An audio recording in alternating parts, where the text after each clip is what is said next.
ভাৰতীয় ন্যায় সংহিতাৰ BNSS under BNSS section 346(1) এই ধাৰাৰ অধীনত ৰাজ্য চৰকাৰে গুৱাহাটী উচ্চ ন্যায়ালয়ৰ মুখ্য ন্যায়াধীশ গৰাকীক জুবিন গাৰ্গৰ হত্যা গোচৰৰ ডে টু ডে ট্ৰায়েলৰ বাবে এখন ফাষ্ট ট্ৰেক এক্সক্লুসিভ কোৰ্ট এখন গঠন কৰি দিবৰ বাবে আজি কেবিনেটে গুৱাহাটী উচ্চ ন্যায়ালয়ক অনুৰোধ কৰিবৰ বাবে কেবিনেটে আজি সিদ্ধান্ত লৈছে।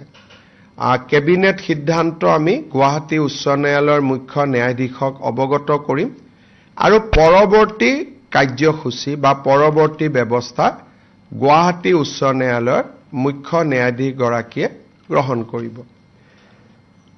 এটা আমি ইয়াত নিশ্চিতভাৱে উল্লেখ কৰিম যে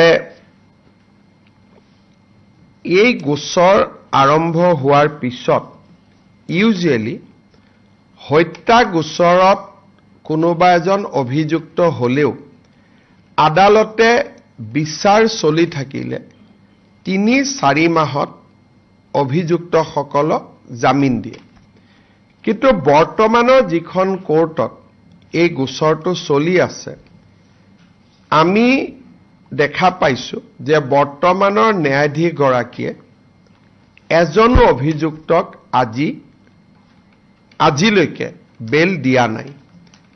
সেই কাৰণে চৰকাৰৰ ধাৰণা আছিলে যে বৰ্তমানৰ ন্যায়াধীশ গৰাকীৰ হাততে গোচৰটো থাকিলে ন্যায়ৰ প্ৰক্ৰিয়া নিশ্চিতভাৱে সুৰক্ষিত হ'লহেঁতেন। কিন্তু আগতে আমি এটা কথা ঘোষণা কৰি থৈছিলো যে এই গোটেই ঘটনাৰ ক্ষেত্ৰত পৰিয়ালে যি বিচাৰে আমি তাকেই কৰিম। যেহেতু পৰিয়ালে ৰাজহুৱাভাৱে ফাষ্ট ট্ৰেক বা এক্সক্লুসিভ কোৰ্টৰ কথা কৈছে সেইকাৰণে আমাৰ মতামতক আমি দূৰত ৰাখি আমি এই ঘটনাটোক বা এই বিচাৰ প্ৰক্ৰিয়াক ফাষ্ট ট্ৰেক কোৰ্টত বা এক্সক্লুসিভ কোৰ্টত আমি দিবৰ বাবে সিদ্ধান্ত গ্ৰহণ কৰিছো।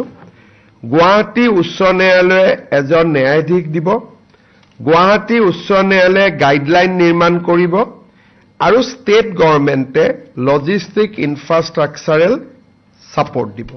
এই সিদ্ধান্ত আজি কেবিনেটে গ্ৰহণ কৰে। যদি